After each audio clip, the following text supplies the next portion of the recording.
Good evening everyone. तो एक बार comment करके बताइएगा आवाज़ आ रही है कि नहीं आ रही है। लाइट आ गई तो मैंने सोचा मैं क्लास ले लेता हूँ, क्योंकि obvious सी बात है, बारिश अभी आंधी तो हो ही रही है। बट लाइट आ गई, अब जितनी देर तक लाइट रहेगी बेटा मैं सोच रहा हूँ कि जल्दी, इसलिए मैंने आपको मैसेज करने में टाइम बर्बाद नहीं किया। सोचा मैं आप लोगों को सबसे पहले लिंक शेयर कर देता हूँ। जितनी देर लाइट रहेगी आप लोगों की क्लास होती रहेगी। सिंपल सी बात है, हमें भी टाइम का फ़ायदा उठाना चाहिए, इसलिए मैंने जल्दी से आप लोगों को लिंक भेजा कि भाई लाइट के कटने से पहले जितना हो सकता है उतना निपटा लो। ठीक है, चलिए ठीक है। आवाज़ आ रही है क्या? जल्दी से एक बार कंफर्म कर दो, उसके बाद मैं आज का क्लास स्टार्ट कर देता हूँ। बहुत आई नो कि बहुत सारे बच्चे सोच रहे होंगे सर आपने पहले बोला कि क्लास नहीं ले पाऊंगा लाइट के कारण, फिर आप ले रहे हो। तो बेटा लाइट आ गई तो सिंपल सी बात है, मैं सोचा ले लेता हूँ क्लास, और कोई बात नहीं। चलिए ठीक है, बोलिए। आवाज़ आ रही है ना? आवाज़ आ रही है ना? आवाज़ आवाज़ नीचे आवाज़ आ रही है, बताइए। चलो बेटा आज खत्म करते हैं, आज टॉपिक पूरा का पूरा भगवान करे कि जल्दी से टॉपिक कंप्लीट हो जाए, ताकि हम लोग अच्छे अच्छे क्वेश्चंस का मतलब एक समझ रहे हो ट्राई कर सके। अच्छे अच्छे क्वेश्चंस को देख के मतलब बोल सके कि अबे तुम्हारी क्या औकात। ठीक है सर। अरे आवाज़ आ रही है क्या नहीं आ रही है, बोलिए तो बताओ। अरे हाँ ना बोल दो भाई, लड़कियों की तरह क्यों शर्मा रहे हो। चलिए, मुझे ही देखना पड़ेगा। यस सर, चलिए।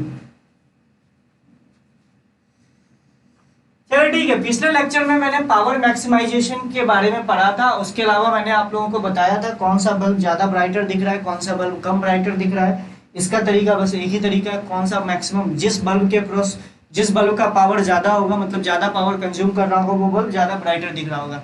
और जिसके अक्रॉस जो उसकी रेटेड वैल्यू हो रही है, जो बल्ब वो बल्ब फ्यूज हो पाएगा, जिसके अक्रॉस रेटेड वैल्यू से ज़्यादा वोल्टेज आ जाए, वो बल्ब फ्यूज होने के चांसेस ज़्यादा हैं। तो आप इस तरीके से समझ सकते हो।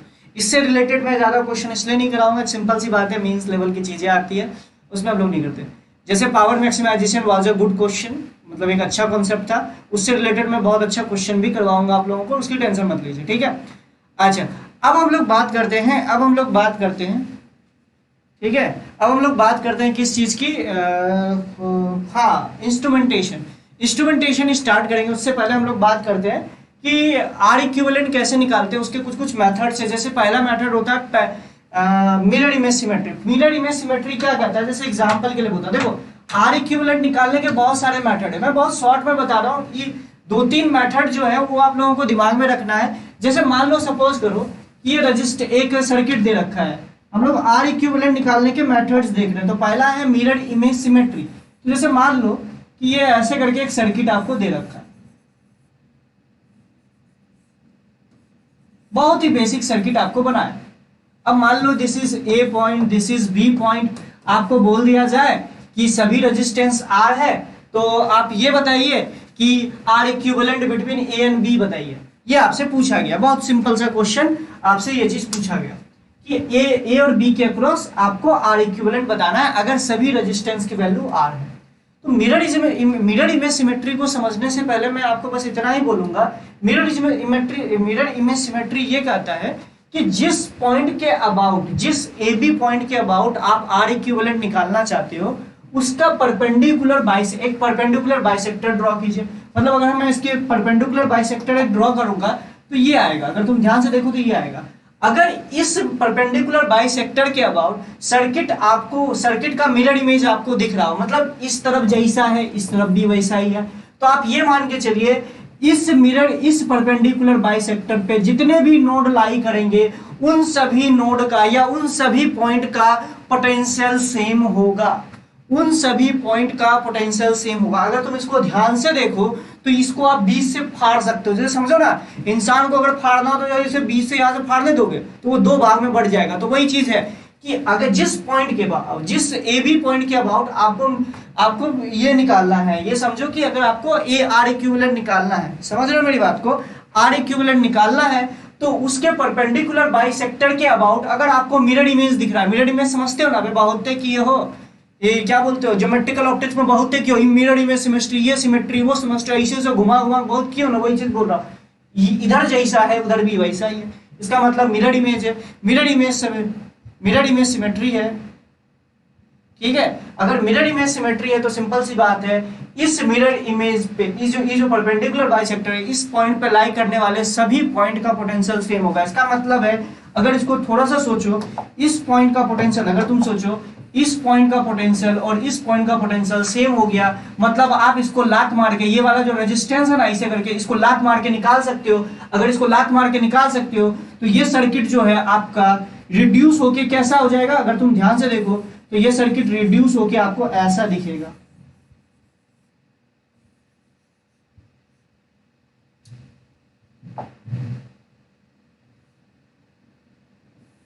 अरे यार,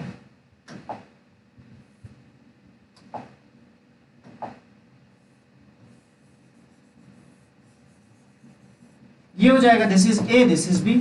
अब आराम से निकाल सकते हो, ये आर और ये आर, ये आर और ये आर और ये R, this is R R, two R और टू आर का टू आर पैरेलल कॉम्बिनेशन में आर और आर का आर बाई टू, तो answer is R by two. मतलब इसका आर इक्विवेलेंट हो जाएगा आर बाई टू। समझ रहे हैं मेरी बात को? ठीक है, चलिए, ये बात आपको समझ में आया मिरर इमेज सिमेट्री क्या होता है। कल का जो हमारा सेशन होगा, करंट इलेक्ट्रिसिटी के 2 सेशन लूंगा, जिसमें कि क्वेश्चंस में बस क्वेश्चन ही क्वेश्चन करवाऊंगा। ये आपको आई थिंक समझ में आना चाहिए कि ये किस तरीके से मैंने किया। चलिए, अब दूसरा हम लोग अगर बात करें तो इसको इस तरीके से भी कर सकते हो। जैसे ध्यान से देखो, अगर मैं इस वाले क्वेश्चन की बात करता, जैसे देखो, ये बहुत फेमस क्वेश्चन है, आप लोगों ने बहुत जगह देखा होगा।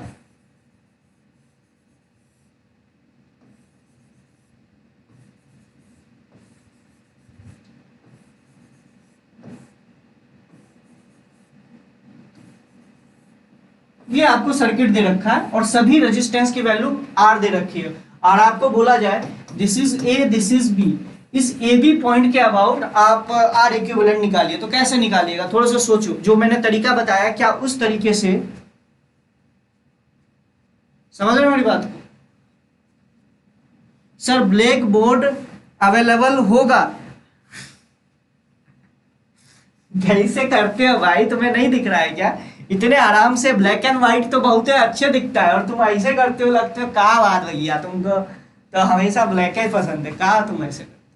ये देखो यार, अब थोड़ा सा कभी कभी कलर चेंज कर लेते तो उसमें तुम्हें पास।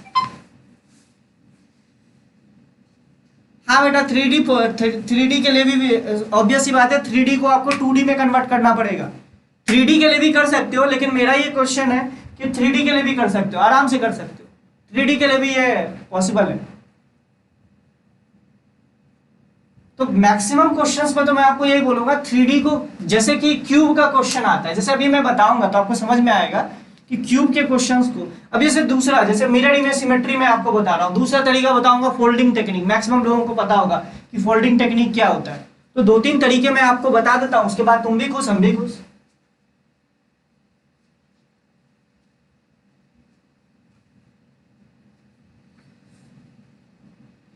सर व्हाइट में मतलब आईज में प्रॉब्लम होती है, सच में माइंड मत करना। अरे ठीक है यार, मैं इसके बाद चेंज कर दूंगा, इस क्वेश्चन के बाद मैं ब्लैक ही कर दूंगा, ठीक है? चलिए, अब मतलब तुम इतने हंस रहे हो, मुझे तो ये समझ में आएगा तुमने क्या मतलब निकाला। भाई मेरा मतलब बस इसी से था, किसी और चीज का मतलब मत निकालिएगा। हमारे बातों का बस इसी से रिलेटेड मतलब था और कोई और मतलब नहीं था। चलिए ठीक है। हाँ, सेंटर वाला भी डिस्कनेक्ट कर सकते हैं, लेकिन इस बात को ध्यान से देखो, इस क्वेश्चन को कैसे कर सकते हैं, ध्यान से देखो। अगर हम मिरर इमेज सिमेट्री से करना चाहे तो कई लोग बोलेंगे नहीं कर सकते, हम बोलेंगे कर सकते हैं। कैसे? अब देखो, इसको बहुत अच्छे से कर सकते हैं मिरर इमेज। अब मिरर इमेज सिमेट्री से करने के लिए बोला था तो तुम इधर उधर की बातें क्यों करते हो?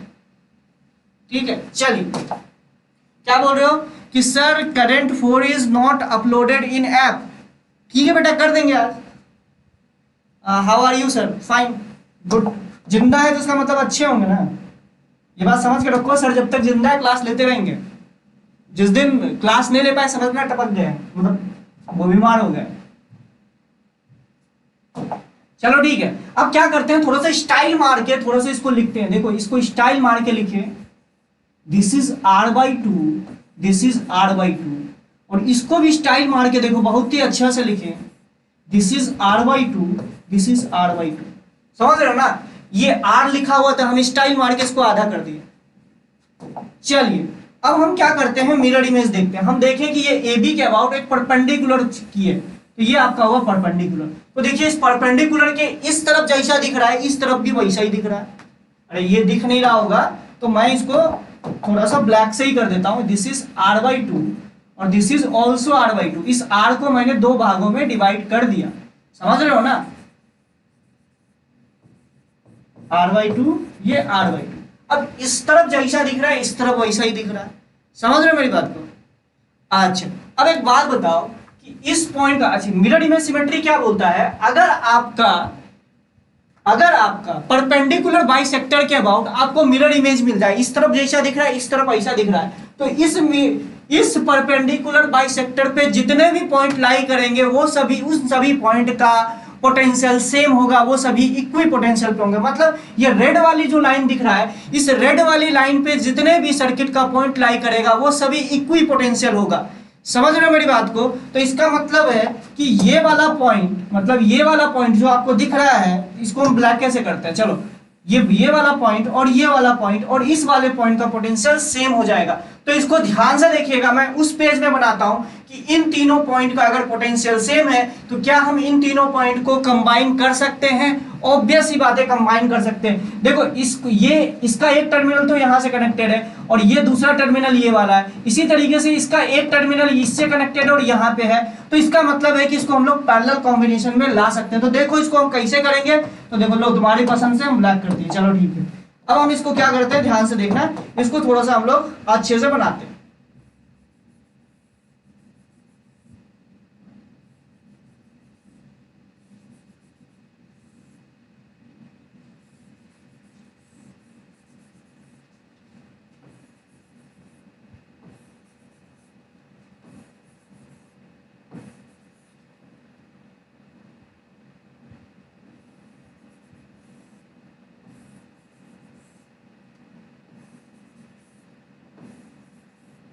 तो देखो ये R, ये R, ये R, ये R, ये R, this is r/2, this is r/2, this is r/2, this is r/2।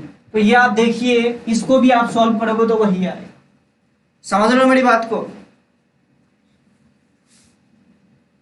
हाँ वो भी आप कर सकते हो, मैंने ये बताया, मैंने बेटा अभी आपको तरीका बताया, कौन सा वाला, मैंने आपको तरीका बताया perpendicular by axis theorem, perpendicular axis mirror image symmetry अगर आपको बताया है तो उसका यूटिलाइज करके मैं आपको बताऊंगा ना। तो सिंपल सी बात है, आप इससे भी सॉल्व करके देखो, आपका आंसर वही आएगा।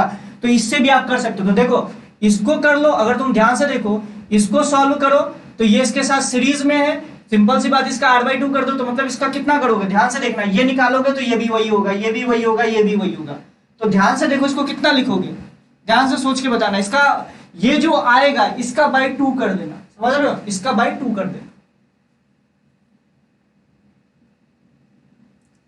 इसका बाई 2 करोगे क्या, नहीं ये जो आएगा ये इसका आधा हो जाएगा, ये भी आएगा ये इसका आधा हो जाएगा, नहीं वही आ जाएगा, जो ये आएगा ना वही पूरा का पूरा सर्किट आ जाएगा, ठीक है। चलिए अब बेटा अब इसको कर सकते हो ना, ये जो आएगा ये भी वही आएगा, ये जो आएगा ये भी वही आएगा, तो मतलब ये आपका लगा हुआ ये निकाल लो तो आप ये दोनों पैरेलल कॉम्बिनेशन, ये इसके साथ सीरीज कॉम्बिनेशन, फिर ये पूरा कॉम्बिनेशन इसके साथ पैरेलल कॉम्बिनेशन में, समझ रहे हो। उसके बाद इसको सॉल्व कर लीजिए और ये आपको पता चल गया तो इसी का डबल कर दीजिएगा तो ये आ जाएगा, समझ रहे हो।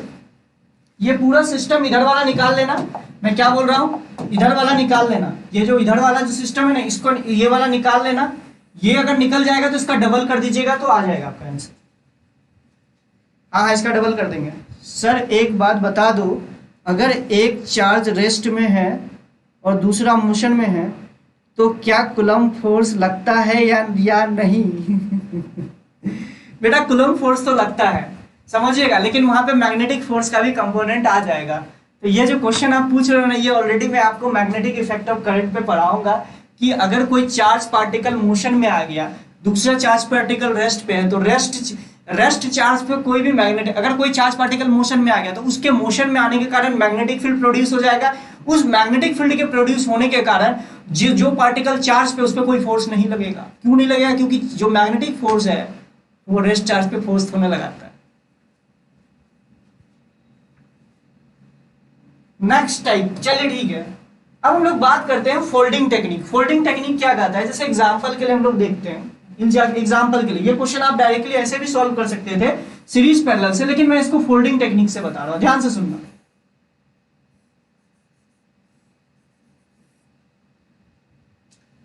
क्या करें, कैसा क्वेश्चन बनाए, हाँ ऐसे बना दो। ये क्वेश्चन मुझे पता है कि आप ना इससे बना सकते थे, क्या बोलते हो, सीरीज पैरेलल से बना सकते थे, लेकिन मैं इसको फोल्डिंग टेक्निक से करना चाहता हूं, बस एग्जांपल के लिए मैं करवा रहा हूं। कई बोलेंगे साला इसको फोल्डिंग टेक्निक क्या है, ठीक है। चलो अगर मैं इसको ध्यान से देखूं तो ये आपका R resistance, this is R resistance, this is R, this is R, this is R. अब फोल्डिंग टेक्निक क्या कहता है, ध्यान से समझिएगा। जिस ए बी पॉइंट के अबाउट अगर आप ये निकालना चाहते हैं, आर इक्विवेलेंट निकालना चाहते हैं, उस ए बी पॉइंट के अबाउट अगर आपको मिरर इमेज दिख रहा है, इसी के अबाउट अगर आपको मिरर इमेज दिख रहा है, जैसे ध्यान से देखो, ये ए बी पॉइंट है तो एक लाइन ड्रॉ कीजिए, इस ए बी पॉइंट के अबाउट ही अगर आपको मिरर इमेज दिख रहा है तो आप क्या कर सकते हैं, इस सर्किट को फोल्ड करते हैं, मतलब जैसे करके ये वाला पॉइंट को उठा के यहां से मैच करवा दीजिए, समझ रहे हो। उसका ये मतलब होता है कि आप इस सर्किट को इस ए बी पॉइंट के अबाउट फोल्ड कर सकते हैं। जैसे एग्जांपल के लिए मैं आपको बोलूं तो आप ध्यान से सुनिएगा तो आपको समझ में आएगा। जैसे मान लो कि ये वाला पॉइंट के अबाउट आपको मिरर इमेज दिख रहा है, समझिएगा मेरी बात को, इस क्वेश्चन को ऐसे समझिएगा, ये आपका एक पूरा का पूरा सर्किट होता है। अब ये जो ए बी लाइन है, इसके अबाउट अगर आपको अगर सिमेट्री दिख रहा है, ऊपर भी नीचे भी सेम, तो आप क्या कीजिए, इसके अबाउट इसको मोड़ लीजिए। तो यही होता है फोल्डिंग टेक्निक। फोल्डिंग टेक्निक में आप इस तरीके से आप कर सकते हो, मतलब ये वाला पॉइंट को उठा के यहां ला दो, तो इसका मतलब ये वाला, अगर आप तुम ध्यान से देखो तो ये वाला रेजिस्टेंस और ये वाला रेजिस्टेंस पैरेलल में आ जाएगा, इसी तरीके से ये वाला रेजिस्टेंस और ये वाला रेजिस्टेंस पैरेलल में आ जाएगा। उसके बाद ध्यान से देखो, जब इसको फोल्ड करोगे तो ये कुछ ऐसा दिखेगा, ध्यान से देखो,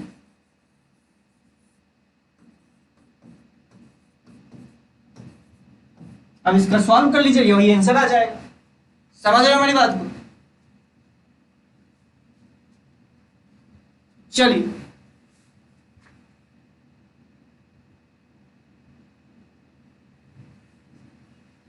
चलिए समझ में आया फोल्डिंग टेक्निक क्या होता है, जो आप लोगों को मैंने समझाया उसके हिसाब से आप इसको समझ सकते थे। अच्छा, इसी कॉन्सेप्ट पे बेस्ड एक क्वेश्चन मैं आपसे पूछता हूं, आपको भी समझ में आएगा और बहुत मजा आने वाला है। देखो,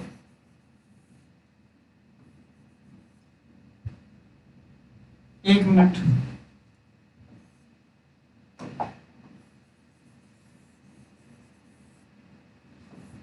अरे मैं ना डायग्राम बहुत बड़ा बना देता हूं, तो दिक्कत क्या होती है, पूरा बोर्ड खाली हो जाता है। ठीक है, चलो इसको छोटा बना देगा।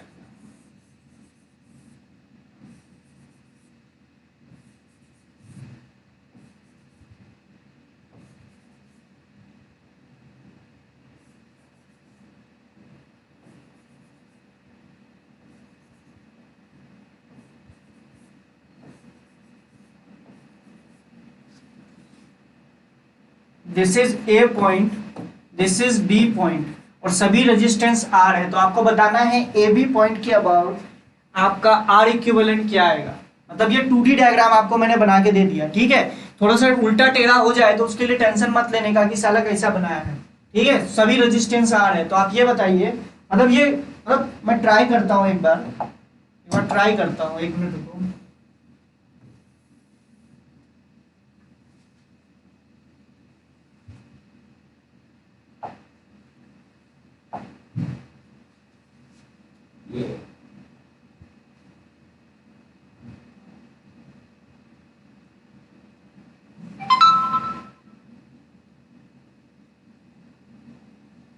चलो चलो चलो चलो, मैं, तुम लोग उसको ट्राई करो, मैं इसको ट्राई करता हूँ। हो गया, इसका थोड़ा सा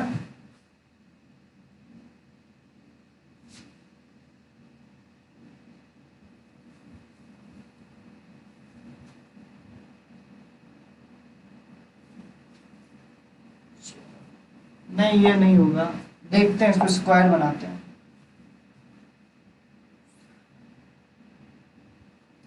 तुम लोग ट्राई करो इसको, मैं तब तक थोड़ा सा अच्छा फिगर बनाने की कोशिश करता हूँ, क्योंकि मुझे आज ऐसे ही लग रहा है कि मुझे अच्छी एक अच्छा फिगर बनाना है। एक बच्चा बोला कि सर 600 तो करवा लो।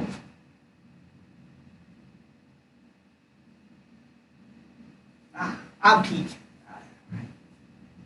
चलो आप देखते हैं,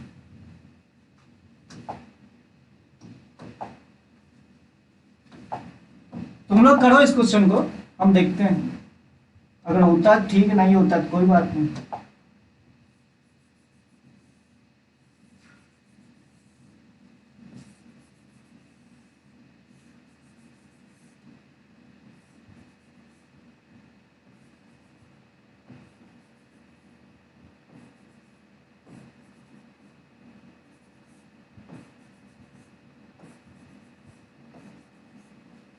चलो ठीक है, जैसा ही बना अब थोड़ा सा बेहतर है। This is A point, this is B point, तो इस ए बी पॉइंट के अबाउट आपसे पूछा जा रहा है। अरे वही है भाई, ये देखो आपका ना क्यूब भी बना सकते था मैं इसको। तो देखो ध्यान से देखो, अगर तुम लॉजिकली सोचोगे, अब देखो ये वाली लाइन एक्चुअली में हॉरिजॉन्टल होनी चाहिए, वो मेरे डायग्राम गलत बनाने के कारण ये ऐसा दिख रहा है। अगर तुम ध्यान से देखो तो आपको एक बात दिखेगी, अगर तुम ए बी के अबाउट अगर तुम ध्यान से देखो तो ये लाइन ऐसे जाएगी ए बी। अरे इसको हॉरिजॉन्टल मान लेना भाई, ये मैं सीधा नहीं बना पाया। ए बी लाइन ऐसे करके जाएगी, तो अगर तुम इसको देखो ध्यान से तो जैसा ऊपर है वैसा नीचे भी है। तो मैं क्या कर सकता हूं, इसको इस ए बी लाइन के अबाउट इसको फोल्ड कर सकता हूं, यानी इसको ऐसे करके इस वाले पॉइंट को उठाओ और इससे चिपका दो। इससे अगर चिपकाओगे तो ये वाला जो है ये वाला पैरेलल कॉम्बिनेशन में चल जाएगा, ये और ये पैरेलल, ये और ये पैरेलल, ये और ये पैरेलल, इसी तरीके से ये और ये पैरेलल। तो ध्यान से देखिए आपको कुछ दिखेगा, आपको क्या दिखेगा, मैं यहाँ पे बना रहा हूँ, ध्यान से देखिए, इसको आपको दिखेगा जैसे करके ऐसे करके दिखेगा, ध्यान से देखिए।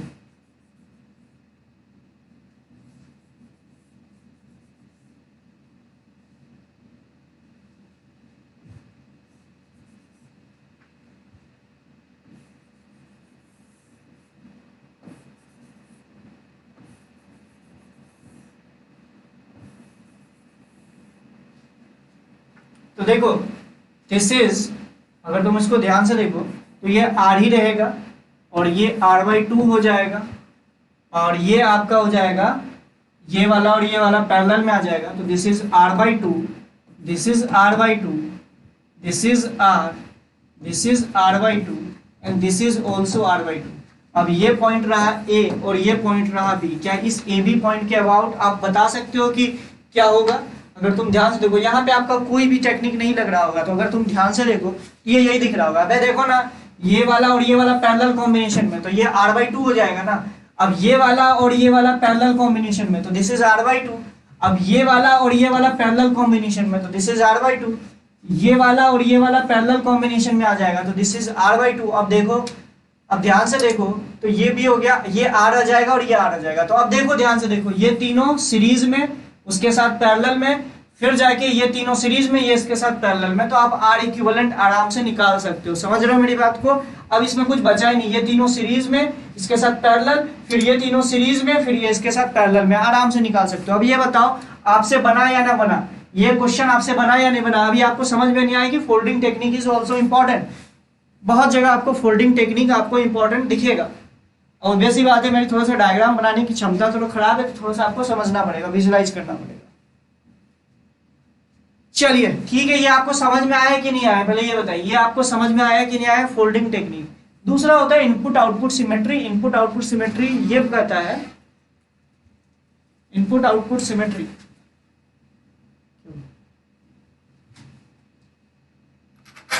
रुक जाओ,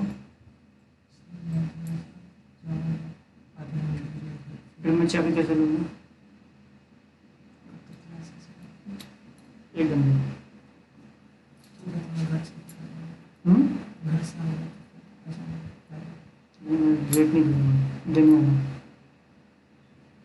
चलिए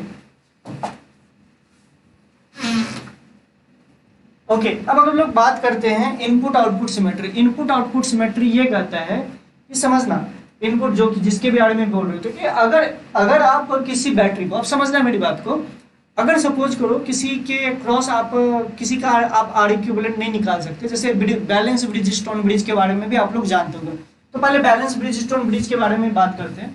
तो ब्रिज स्टोन ब्रिज होता है 5 रेजिस्टेंस का कॉम्बिनेशन, और बैलेंस ब्रिज स्टोन ब्रिज क्या होता है वो आप लोगों के बारे में आपको पता होगा। तो देखिए this is R1, this is R2, this is R3, this is R4, this is R5। आपको पता होगा कि ये 5 रेजिस्टेंस का कॉम्बिनेशन जो कि ना तो सीरीज में है ना तो पैरेलल में है, इसको हम लोग बोलते हैं ब्रिज स्टोन ब्रिज।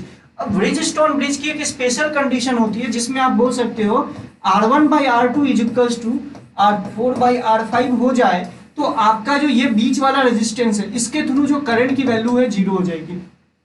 करंट की वैल्यू 0 हो जाएगी मतलब यहाँ का पोटेंशियल और यहाँ का पोटेंशियल सेम हो जाएगा।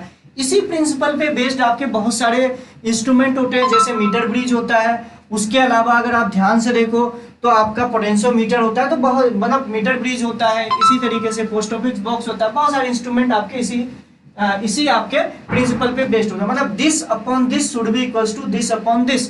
तो इस वाले रेजिस्टेंस के अक्रॉस करंट की वैल्यू 0 हो जाएगी।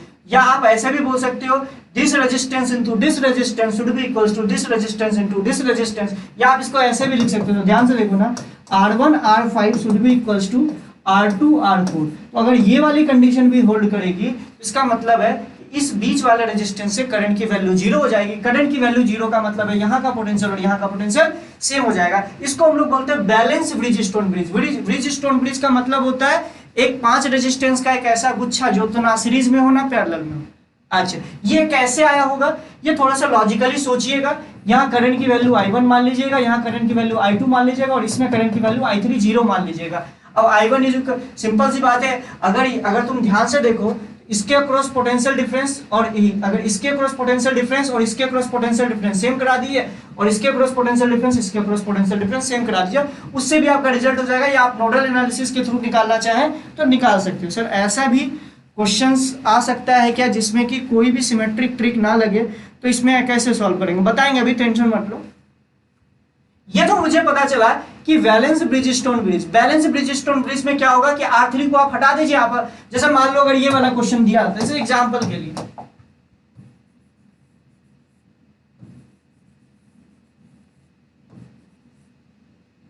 2, 10, 4, 20 और 15 ऐसे करके आपको दे दिया। अब बोलता है इसका R इक्विवेलेंट निकालते, तो जैसे देखते तो बोलते कि पागल बनाने के लिए क्वेश्चन पूछा है गधा। तो इसको डायरेक्टली आप बोलते कि देखो this upon this equals to this upon this है, मतलब 1/5 है और इधर भी 1/5 है। इधर का 2/10 शुड बी इक्वल्स टू 4/20 है। लॉजिकली मैं बोल रहा हूँ 4/20 दे रखा है, तो इसका मतलब है बीच वाले रेजिस्टेंस को आप हटा दो। बीच वाले रेजिस्टेंस के अक्रॉस पोटेंशियल डिफरेंस 0 हो जाएगा, मतलब इस बीच वाले रेजिस्टेंस का कोई काम नहीं है। तो इसका मतलब है ये और ये रेजिस्टेंस सीरीज में आ गया और ये रेजिस्टेंस का सीरीज में आ गया, तो इसका R इक्विवेलेंट निकालना आसान है। लेकिन सपोज करो कि ये ऐसे आ गया होता, जैसे सपोज करो कि आपका हो गया कि 2 अगर इस तरीके से आता है, जैसे सपोज करो एक नया ही तरीका ले लेते हैं, जैसे मान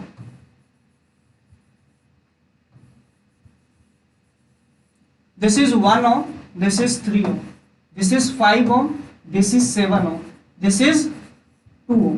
अब आपको बोलता है कि ससुरा इसका R इक्विवेलेंट निकालो। जैसे सपोज करो इसका बोलता है इसका R इक्विवेलेंट निकाल के दिखाओ, तो कई लोग बोलेंगे कि साला ये सिमेट्री लगाए वो सिमेट्री लगाए सब सिमेट्री खत्म, कैसे निकालोगे? तो पहले तो मैं ब्रिज जो अनबैलेंस्ड ब्रिज स्टोन ब्रिज है उसका R इक्विवेलेंट कैसे निकाले, तो R इक्विवेलेंट निकालने का सबसे अच्छा तरीका है VI मेथड। अब VI मेथड क्या है, बहुत सारे बुक में लिख दिया गया है इसलिए हम नाम बता दे रहे हैं, नहीं तो तुमको नहीं भी नाम पता होता ना तो लॉजिकली तुम सोच सकते थे। कैसे? आप देखो इसको आप हाइपोथेटिकली एक बैटरी से जोड़, सपोज करो कि एक बैटरी से हम इसको जोड़ दिए जिसकी वोल्टेज V है, इसका EMF V है। तो जब एक बात बताओ, यहाँ का पोटेंशियल हो गया 0 और यहाँ का पोटेंशियल हो गया V, मतलब this is V potential, this is 0 potential, this is V1 potential, this is V2 potential. क्या आप V1 और V2 की वैल्यू निकाल सकते हो? आराम से निकाल सकते हो। मेरा कहना है आप आराम से निकाल सकते हो V1 और V2 की वैल्यू। और इसके बारे में पूछ मत देना कि सर V1 और V2 की वैल्यू कैसे निकालेंगे। 15 से 20 बार तो मैं आपको ये बात बता चुका हूं कि V1 और V2 की वैल्यू नोडल एनालिसिस के थ्रू आराम से आप निकाल लोगे। V1 और V2 की जो वैल्यू आएगी वो इन टर्म्स ऑफ V आ जाएगी। ऑब्वियस सी बात है, इन टर्म्स ऑफ V आएगी। V1 और V2 की value in terms of V आएगी। ठीक है, अच्छा अगर V1 और V2 पता चल गया तो क्या मैं यहाँ का करंट मान सकता हूँ this is I1, this is I2? तो एक बात बताइए, तो यहाँ का करंट जो होगा I, इसका मतलब है I की वैल्यू हो जाएगी I1 प्लस I2। अच्छा इसी के एक इक्विवेलेंट सर्किट एज्यूम करो, मान लो ये एक R इक्विवेलेंट है और यही आपका एक बैटरी से कनेक्टेड है जो कि V। आर इक्विवेलेंट का क्या मतलब होता है? इन पूरे तामझाम को भूल जाओ। एक हाइपोथेटिकल वैल्यू ऑफ रेजिस्टेंस, इस पूरे तामझाम को किस हाइपोथेटिकल वैल्यू ऑफ रेजिस्टेंस से हम रिप्लेस करवा सकते हैं जो इसका काम कर दे। तो मैंने इस पूरे तामझाम को भूल गया और एक हाइपोथेटिकल वैल्यू ऑफ रेजिस्टेंस मान ली जिसको आर इक्विवेलेंट बोला, उसके थ्रू भी करंट सेम पास होनी चाहिए, मतलब ये करंट की वैल्यू आई हो जाएगी। तो इसका मतलब है इसके अक्रॉस आप V टू आई आर लगा सकते हो। तो मतलब इसमें जो करंट की वैल्यू है, मतलब आप लिख सकते हो R equivalent is equals to V by I. अच्छा क्या एक बात बताइए, आई क्या यही वाली आई होगी? क्योंकि दोनों इक्विवेलेंट सर्किट है ना, दोनों अगर इक्विवेलेंट सर्किट है, जो ये आई रही होगी, जो ये जो आपकी यहाँ पे आई होगी, ये भी वही आई होगी। तो मतलब आप आर इक्विवेलेंट को डायरेक्टली बोल सकते हो this is V upon I1 plus I2। अच्छा I1 और I2 कैसे निकालोगे? क्योंकि आपको पता था I की वैल्यू है I1 प्लस I2। I1 और I2 आप आराम से निकाल सकते हो। यहाँ का पोटेंशियल पता है, यहाँ का पोटेंशियल पता है और यहाँ का पोटेंशियल, I1 आ जाएगा, I2 आ जाएगा। I1 और I2 की वैल्यू V के टर्म में लिख दो, V कैंसिल आउट हो जाएगा, आपका आर इक्विवेलेंट की वैल्यू आ जाएगी। समझ रहे हो मेरी बात को? तो मैं आपको यही बोलने की कोशिश कर रहा हूं कि ये VI मेथड है, मतलब आप आई टोटल निकाल लो और V से डिवाइड कर दो, तो उससे आपकी आर इक्विवेलेंट की वैल्यू आ जाएगी। तो ये तरीका है जिससे कि आपको अगर कभी भी जब बहुत ज्यादा डिटेल में जब आपसे पूछा गया, ऐसे क्वेश्चंस में से जनरली आ भी नहीं सकते, लेकिन फिर भी मैंने आपको बता दिया, एक बच्चे ने पूछा इसलिए मैंने आपको बताया। ठीक है, ये आपका VI मेथड के थ्रू आप सॉल्व कर सकते हो। ठीक है, तो कौन कौन सा तरीका बताया? पहला तरीका तो आपको बताया परपेंडिकुलर या जिसको बोल रहे हो मिरर इमेज सिमेट्री। दूसरा तरीका आपको बताया फोल्डिंग टेक्निक। तीसरा तरीका आपको बताया कि यही आपको अगर किसी सर्किट में देखना, सिंपल सी बात है, प्रीवियस ईयर के क्वेश्चंस उठा के देखना, आपका वैलेंस ब्रिजस्टोन ब्रिज पे बहुत सारा क्वेश्चन आया है। आपको कहेगा नहीं कि ये बेटा ब्रिजस्टोन ब्रिज है, सर्किट के किसी कोने उने में एक ऐसा पार्ट बना देगा जहां पे बैलेंस ब्रिजस्टोन ब्रिज का सर्किट बन रहा होगा। तो सिंपल सी बात है, आप उसको बैलेंस ब्रिजस्टोन ब्रिज के हेल्प से अगर हो रहा होगा तो एक रेजिस्टेंस तो पहले आपका भाग जाएगा सिस्टम से और उसको आप आसानी से सॉल्व कर सकते हो। देखना प्रीवियस ईयर जेईई एडवांस में बहुत बार क्वेश्चन आया है, एक सर्किट का छोटा सा पार्ट बना देगा, उसको बैलेंस ब्रिजस्टोन ब्रिज, कई बच्चों ने मुझसे क्वेश्चन भी पूछा था। चलिए ठीक है, ये VI मेथड हो गया, इस तरीके से आप आर इक्विवेलेंट की वैल्यू निकाल सकते हो। अच्छा, अब अगर हम लोग बात करें, एक और तरीका होता है फोल्डिंग, मतलब इनपुट आउटपुट सिमेट्री। अब जैसे इनपुट आउटपुट सिमेट्री कई लोग बोलते थे कि सर इस जॉइंट को खोल देंगे। जैसे एग्जांपल के लिए वही वाला क्वेश्चन लेते हैं, जैसे ये वाला क्वेश्चन था।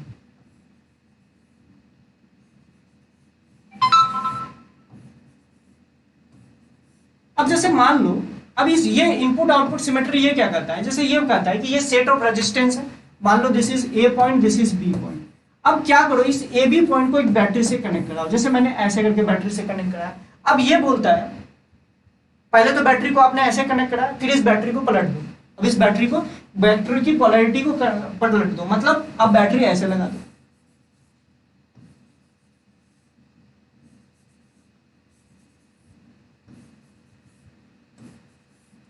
अब इस बैटरी को ऐसे लगा दो।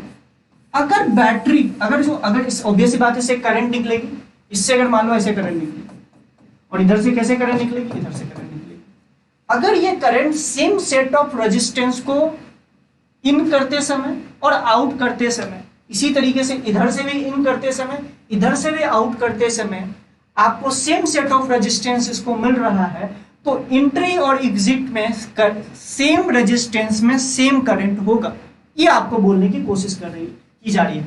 ये बस इतनी ही कहता है, उसके हिसाब से मैं आपको इसमें ये बात आपको बता सकता हूं कि जो करंट इसमें इस वाले ब्रांच में होगा, समझ रहे मेरी बात को, जो करंट इस वाले ब्रांच में होगा वही करंट इस वाले ब्रांच में होगा, जो करंट इस वाले ब्रांच में होगा वही करंट इस वाले ब्रांच में होगा। अगर ये करंट इस वाले ब्रांच में और इस वाले ब्रांच में सेम है तो इसका मतलब है इस जॉइंट का कोई मतलब है, मतलब ये करंट इस वाले ब्रांच से कोई करंट आई नहीं है, तो मतलब है इस वाले जॉइंट को उठा दो, मतलब ये वाला जॉइंट आपको इस तरीके से दिखने लगेगा।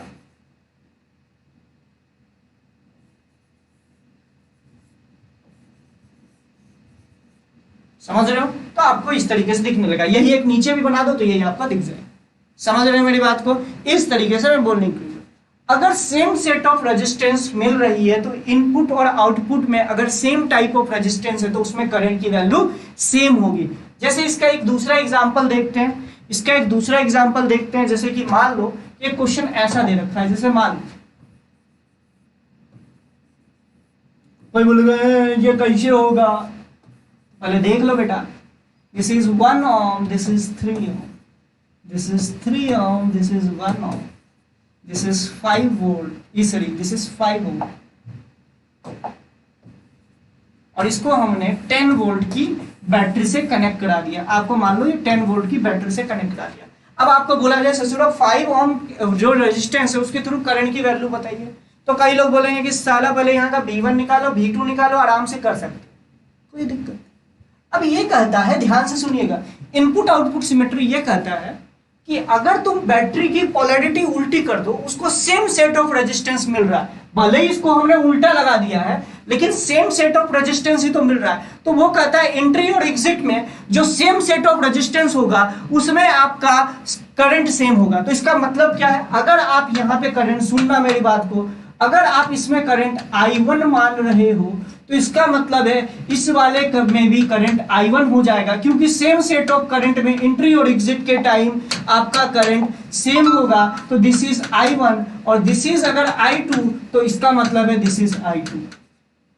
समझ रहे हो मेरी बात को, अगर दिस इज I2, अगर आप लॉजिकली इसको I2 मानना चाहते हो तो दिस इज ऑल्सो I2 और दिस इज ऑल्सो I1। तो ध्यान से देखिए, यहां से आप इस तरीके से बोल सकते हो, अगर आप इस तरीके से बोल सकते हो तो आप लॉजिकली सोचो कि अगर आप यहां पे सोचोगे कि यहां का पोटेंशियल 0 है, ये पोटेंशियल 0 है और ये पोटेंशियल 10 है और यहाँ का पोटेंशियल आप बोलोगे V है, तो इसके क्रॉस पोटेंशियल डिफरेंस कितना हो गया 10 माइनस V। अगर तुम सोचो तो इसके क्रॉस भी पोटेंशियल हो जाएगा 10 माइनस V, इसके क्रॉस भी पोटेंशियल यही होगा ना, तभी तो आपका करंट सेम होगा, इसके क्रॉस भी पोटेंशियल 10 माइनस V। तो आपका कितना आसान हो गया कि इस एक ही V मान के आपका क्वेश्चन सॉल्व हो गया। देखो इसमें अगर V माना है तो इसके क्रॉस पोटेंशियल 10 माइनस V, तो इसके अक्रॉस भी पोटेंशियल 10 माइनस V होना चाहिए, क्योंकि सेम रेजिस्टेंस है तो सेम पोटेंशियल डिफरेंस होगा, तभी तो सेम करंट होगा ना, इसलिए यहाँ का पोटेंशियल 10 माइनस V हो गया। अब इसको सॉल्व करके देख लीजिएगा, अगर तुम्हारा मन ना भरे बेटा तो तुम यहाँ का V1 मानो, यहाँ का V2 मानो, उससे भी आंसर सेम आएगा, करके देख ले।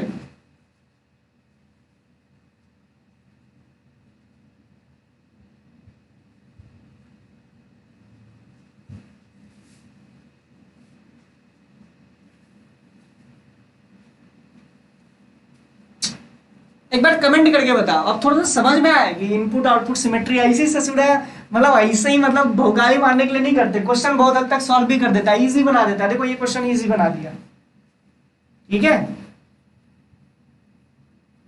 सॉल्व करके देखिएगा। कुछ लोग पता है मुझे ऐसे करके देख रहे हो, साला सही बोला कि गलत बोला, तो मैं उसके लिए बोला हूं कि यहाँ का V1 और V2 मान के कर लेना, तुम्हें सेम सेम दिखेगा।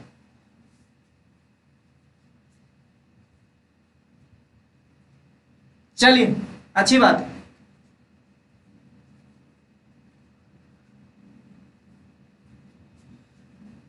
ये बात आपको समझ में आ गई थोड़ा बहुत, इनपुट आउटपुट सिमेट्री बता दिया, फोल्डिंग टेक्निक बता दिया, परपेंडिकुलर एक्सिस थ्योरम बता दिया, मतलब मिरर इमेज सिमेट्री बता दिया। एक और बस मैं बताता हूं, अब कई लोग बोलते हैं drop and gain method, drop and gain method इसलिए मैं नहीं बताता हूं बेटा क्योंकि उसमें थोड़ा कंफ्यूजन बहुत ज्यादा हो जाता है। कंफ्यूजन किस हिसाब से हो जाता है, करंट की वैल्यू को डिवीजन करने में, इसलिए मैं वो मेथड लेता ही नहीं हूँ। कई बार उसमें कंफ्यूजन बहुत ज्यादा हो जाता है, एक दो क्वेश्चन उसमें अच्छे से आराम से कर लोगे, लेकिन बाकी में जरा सा भी आपने अगर गलती कर दी करंट के डिस्ट्रीब्यूशन का तो फिर आपकी लंका लग जाएगी, अच्छे से बात याद रखिएगा, इसलिए वो तरीका मैं बताता ही नहीं। ठीक है, चलिए एक और तरीका मैं आपको बताता हूं, पॉइंट पोटेंशियल टेक्निक। जैसे कि मान लो कैसे करें,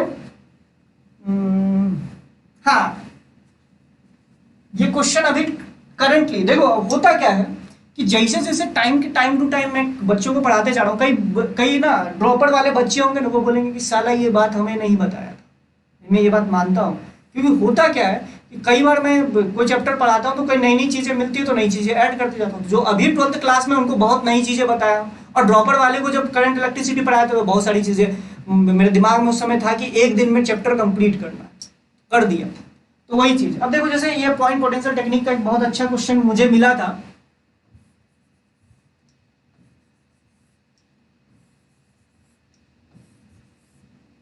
रुको एक मिनट, इसको फिगर अच्छे से बनाने दो।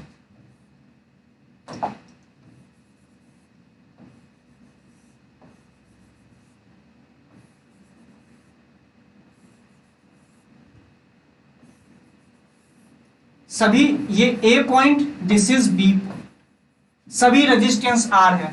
तो ए बी के अबाउट आप बताइए आर इक्विवेलेंट कितना आएगा।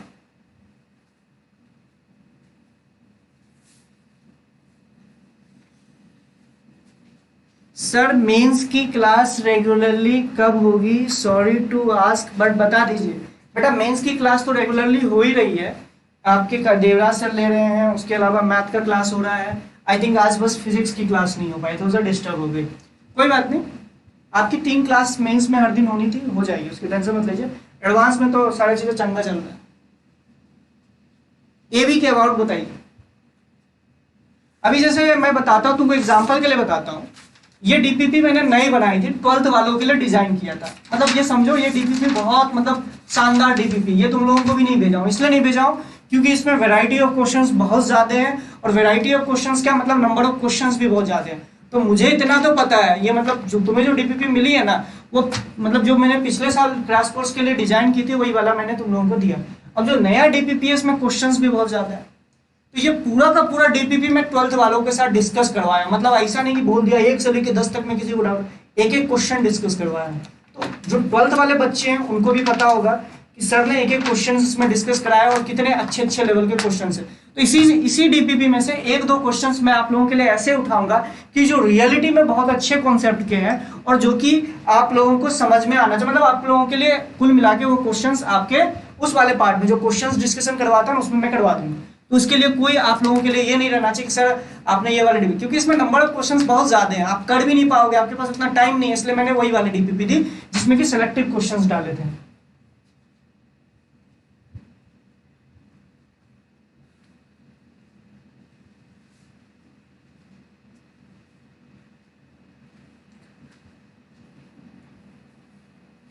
तो देखो पॉइंट पोटेंशियल टेक्निक ये कहता है, जैसे मान लो यहां का पोटेंशियल हमने मान लिया VB, यहां का पोटेंशियल मान लिया VA, यहां का पोटेंशियल मान लिया चलो कुछ X, और यहां का पोटेंशियल मैंने मान लिया Y, VY।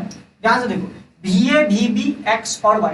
चलो हम इसको थोड़ा सा बनाते हैं। अब पॉइंट मान लेते हैं, ये हो गया VA, this is VB, this is VX, this is VY। अब देखो A और X के बीच में एक रेजिस्टेंस, चलो बहुत बढ़िया एक रेजिस्टेंस। अब देखो A और X के बीच में एक रेजिस्टेंस बनाया और उसको R लिख दिया। अब देखो ध्यान से देखना, A और B के बीच में एक रेजिस्टेंस, सुनना, A और B के बीच में एक रेजिस्टेंस, अच्छा बढ़िया बात है। उसके बाद क्या लिखे हैं, A और Y के बीच में, A और Y के बीच में एक रेजिस्टेंस। उसके बाद क्या बोला है, X और Y के बीच में एक और रेजिस्टेंस। एक मिनट रुको, AB,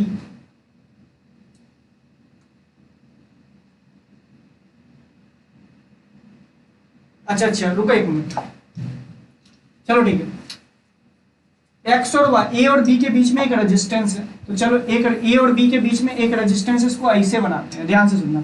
ये VA है और ये VB है, तो A और B के बीच में एक रेजिस्टेंस मैंने बना दिया, उसको लेकिन ऐसे बनाया, मेरा मन किया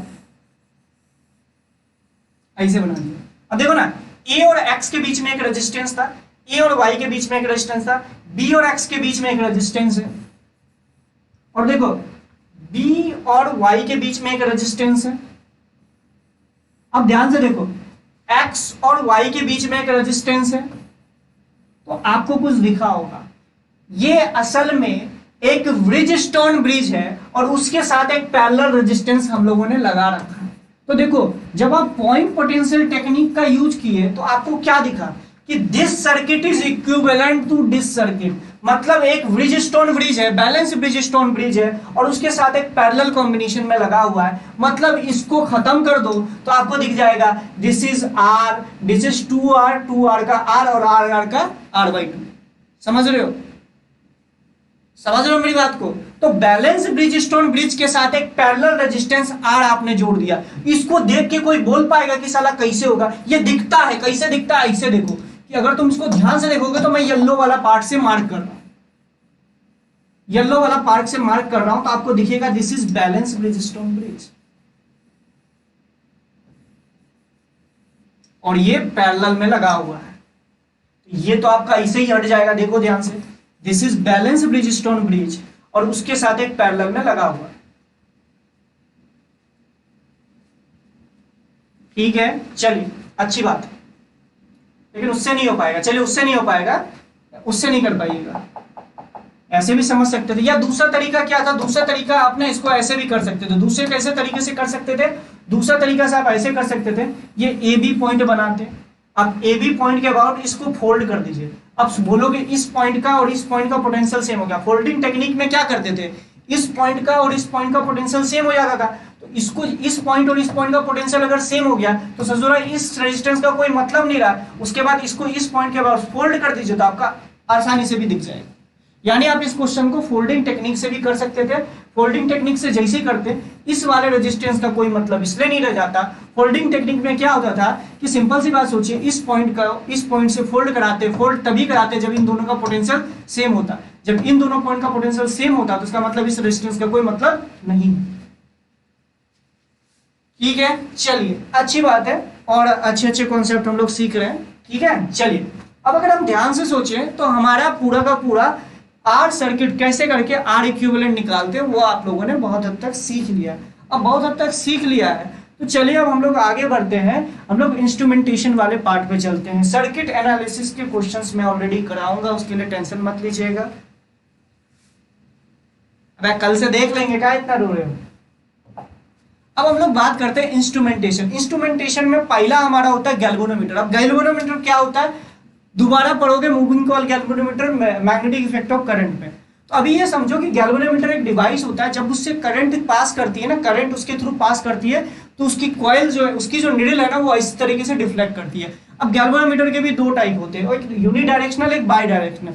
जिसकी निडल एक ही डायरेक्शन पे इस तरीके से डिफ्लेक्ट करे वो होता है यूनिडायरेक्शनल। जिसकी इधर भी कर सकती है इस तरफ भी कर सकती है वो होती है बाई डायरेक्शनल। इसको आप एससी वर्मा से बहुत अच्छे से पढ़ सकते हो। यूनिडायरेक्शनल और बाई डायरेक्शनल गैल्वेनोमीटर क्या होता है, एससी वर्मा में बहुत अच्छे से थ्योरी दे रखा है, इसके बारे में थोड़ा बहुत आइडिया ले लीजिएगा। अब गैल्वेनोमीटर होता क्या है? गैल्वेनोमीटर से जब करंट पास करती है तभी उसका जो निडल है वो डिफ्लेक्ट क्यों करता है? ये इसका रीजन है मैग्नेटिक इफेक्ट ऑफ करंट। जब भी ये current carrying loop magnetic field में रखी होती है तो उसमें टॉर्क लगता है, उस टॉर्क के कारण वो लूप घूमता है। अब वो जो लूप घूमता है उससे अटैच होती है निडल, तो उस निडल वो लूप घूमेगा, जैसे करके घूमेगा तो वो निडल भी आपकी घूमने लगती है। तो ये रीजन होता है जो कि आपको मूविंग कॉइल गैल्वेनोमीटर में अच्छे से समझ में आएगा। चलिए अब एक बात मुझे समझ में आई कि गैल्वेनोमीटर के थ्रू अगर करंट पास करेगी तो उसकी निडल इस तरीके से डिफ्लेक्ट करने लगेगी, हिलने लगेगी। ये समझो, अगर निडल नहीं हिल रही है तो इसका मतलब है कि उसके गैल्वेनोमीटर के थ्रू करंट पास नहीं करेगी। लेकिन एक गैल्वेनोमीटर की सबसे बड़ी प्रॉब्लम क्या होती है, अगर उससे high amount of current pass करा दोगे तो गैल्वेनोमीटर जल जाता है, क्योंकि इसकी जो वो जो बनी होती है ना, वो पतली पतली वायर से बनी होती है। अगर ज्यादा अमाउंट में करंट पास करा दोगे, मतलब जैसे 1 एम्पेयर 2 एम्पेयर इस ऑर्डर की अगर करंट अगर आप तुम उससे पास करा दोगे तो क्या होगा कि आपका वो गैल्वेनोमीटर जल जाएगा। गैल्वेनोमीटर जल जाएगा तो सिंपल सी बात है, जिससे हम काम लेना चाह रहे थे और वो तो काम करेगा नहीं। लेकिन गैल्वेनोमीटर की एक खासियत होती है, जितना अमाउंट में आप करंट इससे पास कराते हो ना, उसकी जो निडल होती है, जैसे मान लो इसकी निडल भी 0 पे, उतना ही ये एंगल डिफ्लेक्ट होता है। जैसे I is directly proportional to theta पे काम करता है। जितना अमाउंट ऑफ करंट गैल्वेनोमीटर के थ्रू पास करेगा उतना ही ज्यादा एंगल होगा। अगर करंट की वैल्यू को डबल कर दोगे तो ये जो पहले 60 डिग्री का डिफ्लेक्शन दिखा रहा था 120 डिग्री का डिफ्लेक्शन दिखाने लगेगा। इस प्रिंसिपल पे काम करता है गैल्वेनोमीटर का जो ये जो निडल है, इस तरीके से। अब समझना वो होता क्या है। अब हम लोगों ने क्या किया, मुझे एक बात पता है कि गैल्वेनोमीटर जो होता है ना, गैल्वेनोमीटर की जो कॉइल होती है उससे अगर ज्यादा अमाउंट ऑफ करंट पास करा दे तो वो जल जाएगा।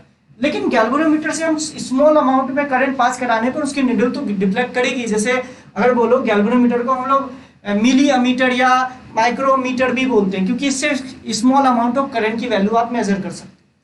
तो हमने क्या किया, कुछ दिमाग लगाया, उस दिमाग का नाम है अमीटर और वोल्ट मीटर। अब अमीटर क्या होता है? अमीटर के लिए हम लोगों ने क्या किया, अमीटर को क्या होता है, अमीटर आप लोगों को पता होगा कि अमीटर एक डिवाइस होता है जो सर्किट में करंट की वैल्यू को मापता है। अमीटर का क्या प्रिंसिपल है, बेसिक प्रिंसिपल यही है कि गैल्वेनोमीटर लिया और उसके अक्रॉस एक रेजिस्टेंस लगा दिया, बहुत लो रेजिस्टेंस लगा दिया, जिसको कि उस लो रेजिस्टेंस की वैल्यू को हम लोग बोलते हैं शंट। अगर इसमें एक बहुत इंपॉर्टेंट कॉन्सेप्ट काम करता है जिसके बारे में मैंने ऑलरेडी आप लोगों के साथ डिस्कस किया है। सर आप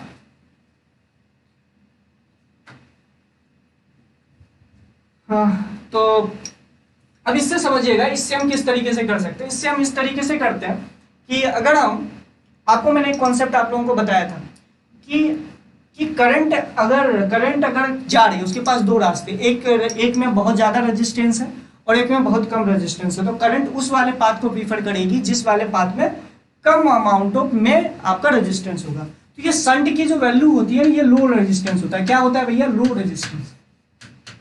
ये क्या होता है भैया? Low resistance. तो मान लो कि इसको, आपको इतना तो पता होगा कि अमीटर जो होता है उसको हम सीरीज कॉम्बिनेशन में लगाते हैं, किसी जिस ब्रांच में आपको करंट मेजर करना होता है उसी ब्रांच में आपको लगाना पड़ता है। तो मान लो इस पूरे कॉम्बिनेशन को हम लोग बोलते हैं अमीटर। अब ये काम कैसे करता है? जैसे मान लो कि सर्किट में करंट आई है, तो इस आई का सम अमाउंट ऑफ करंट इस तरफ चला जाता है और इस कुछ अमाउंट ऑफ करंट इस तरफ चला जाता है। ध्यान से सुनना।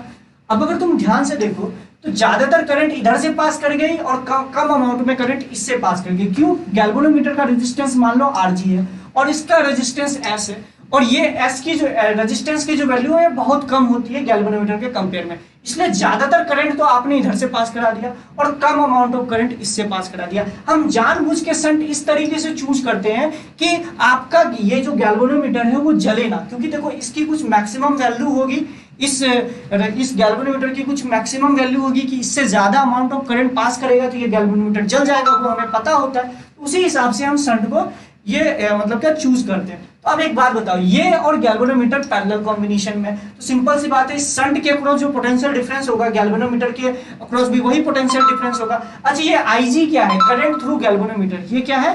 Current through galvanometer. तो अगर तुम ध्यान से देखो इसको हम लिख सकते हैं Ig into Rg equals to I minus, अच्छा I क्या था? सर्किट में जो मेन करंट था, सर्किट में जो ये जो सर्किट का पार्ट रहा होगा, जिस वाले ब्रांच में आप करंट की वैल्यू मेजर करना चाहते थे उस ब्रांच में कितनी करंट की वैल्यू रही, तो I minus of Ig into S. तो अगर तुम यहाँ पे ध्यान से देखोगे इससे आपके पास एक रिलेशन आ जाएगा, I is equals to Rg plus S upon S into Ig। बहुत अच्छा रिलेशन निकाल लिया भैया, बहुत अच्छा रिलेशन निकाल लिया। ये I क्या है? सर्किट में जो करंट फ्लो कर रहा था। ये Ig क्या है? जो गैल्वेनोमीटर के थ्रू जो करंट पास कर रहा था। मतलब आप ये बता सकते हो, इसको लॉजिकली सोचना, गैल्वेनोमीटर से तो इतनी ही करंट पास की, लेकिन मतलब आपने ये बता दिया I is equals to n time of Ig। मतलब मुझे ये पता है जब सर्किट से करंट मान लो 0.1 एम्पियर आया, जैसे मान लो कि n की वैल्यू आपने, ये n क्या है? Rg plus S upon S. n की वैल्यू सपोज करो, ये जो इस पूरे टर्म को हम n बोल दे रहे हैं, जिसको हम लोग कैलिब्रेशन फैक्टर बोलते हैं। क्या बोलते हैं? बहुत जगह कैलिब्रेशन फैक्टर बोलते हैं। मान लो इस n की वैल्यू 100, तो इसका मतलब समझना, जब गैल्वेनोमीटर से 0.1 एम्पियर करंट पास कर रहा है उस समय एक्चुअली में सर्किट में करंट उससे 100 टाइम्स ज्यादा है।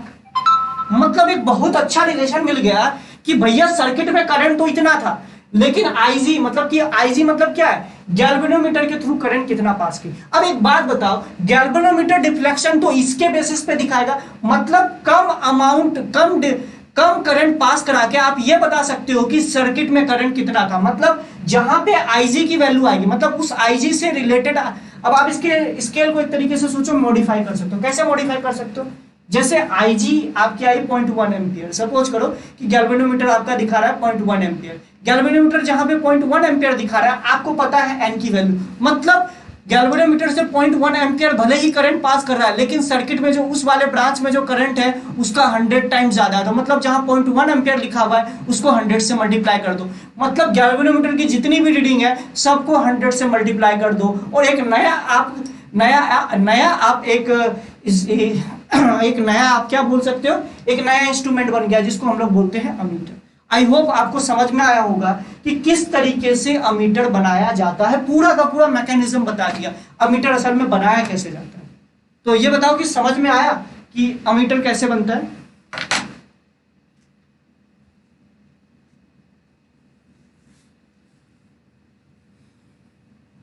अगर नहीं समझ में आया तो पूछ लीजिएगा, वैसे मैंने आपको समझाने की कोशिश की।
चलो ठीक है, अब आवाज आ रही है क्या?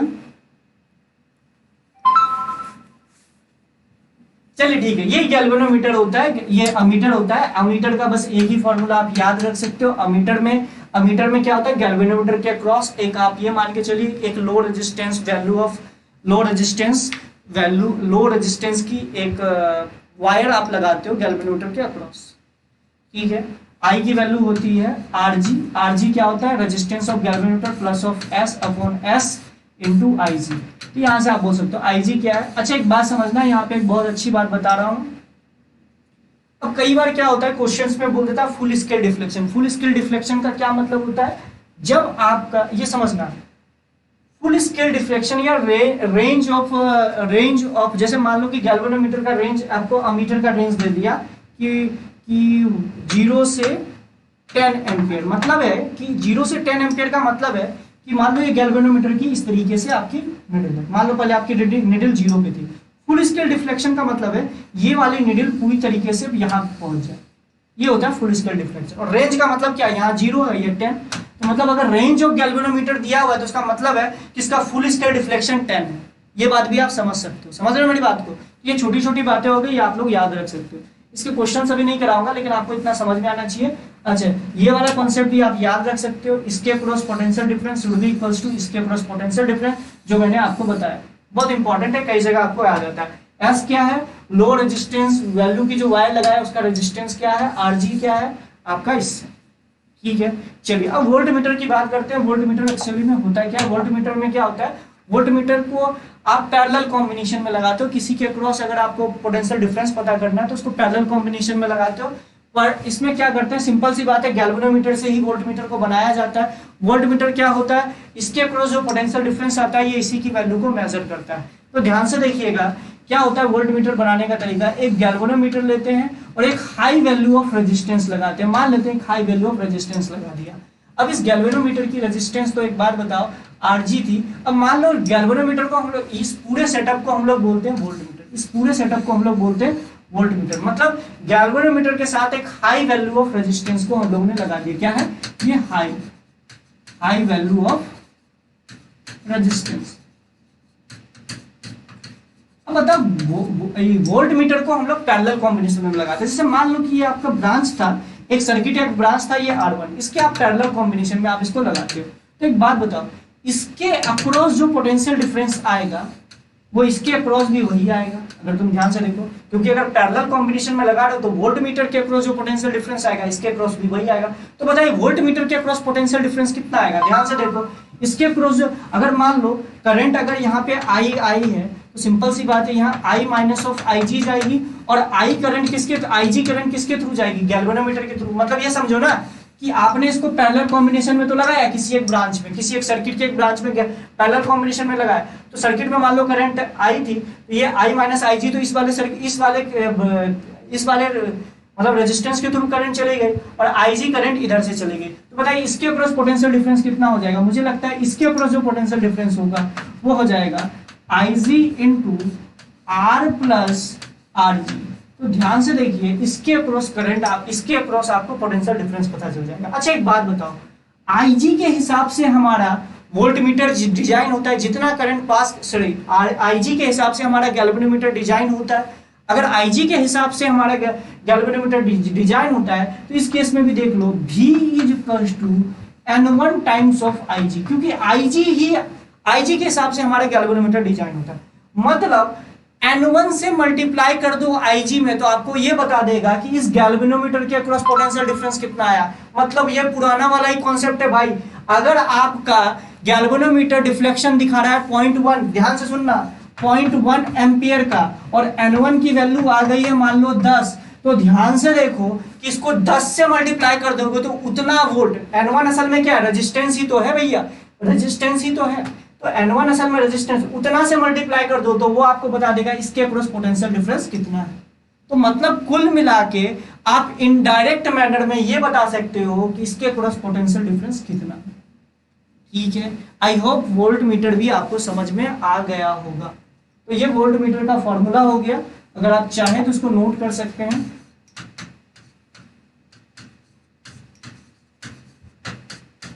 ये जो अननोन रेजिस्टेंस हम लगाते हैं हाई वैल्यू ऑफ रेजिस्टेंस, वो R से डिनोट किया। IG है, IG क्या है कि करंट थ्रू वोल्ट मीटर।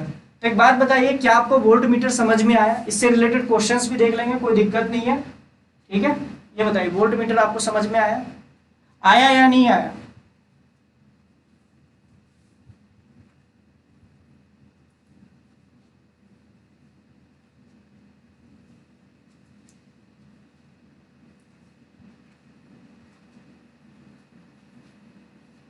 आपको वोल्ट मीटर समझ में आया? अब समझना, वोल्ट मीटर जो है ना 100% करेक्ट रीडिंग नहीं देता है। अगर तुम ध्यान से सोचो, अगर थियोरेटिकली सोचना, जैसे मैं एग्जांपल बता रहा हूँ, वोल्ट मीटर जो है 100% आपका करेक्ट रीडिंग नहीं देता है। कैसे आप बोल सकते हो? जैसे सपोज करना, ये आपका रेजिस्टेंस R1 था और ये रेजिस्टेंस आपका R2 था। This is R1, this is R2, और आपने इसको बैटरी के अक्रॉस लगाया। जैसे मान लो इस बैटरी की EMF E थी, तो एक बात लॉजिकली बताना, इस R1 के अक्रॉस पोटेंशियल डिफरेंस कितना आएगा? इस R1 के अक्रॉस जो पोटेंशियल डिफरेंस आएगा थियोरेटिकली देखो तो वो आ जाएगा V into R1 upon R1 plus R2। ये पूछ मत लेना, नहीं तो थप्पड़ मार दूंगा कि इसके अक्रॉस पोटेंशियल डिफरेंस ये कैसे में लिखा हूं। समझ रहे हो मेरी बात को? अच्छा, लेकिन जब आप अब ध्यान से सुनना, जब आप इसको वोल्ट मीटर से कनेक्ट कराओगे, जैसे मान लो वोल्ट मीटर के थ्रू, एक मिनट,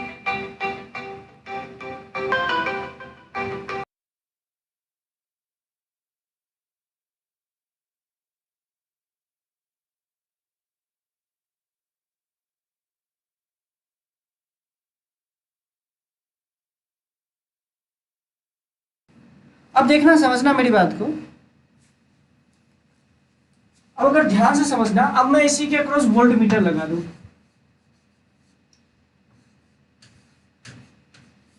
इस वोल्ट मीटर का कुछ अच्छा, रेजिस्टेंस ऑफ वोल्ट मीटर क्या बोलोगे? रेजिस्टेंस ऑफ वोल्ट मीटर आप बोल सकते हो RG प्लस R। अच्छा, for ideal volt meter resistance of volt meter should be tending to infinity, और for ideal ammeter resistance of ammeter should tending to 0। अच्छा, resistance of ammeter को आप क्या बोल सकते हो? ध्यान से देखो, एक शंट और RG जो है वो पैरेलल कॉम्बिनेशन में लगा हुआ है, तो यानी आप बोल सकते हो RG into S upon S plus RG is the resistance, total resistance of ammeter, where resistance of volt meter is RG plus R।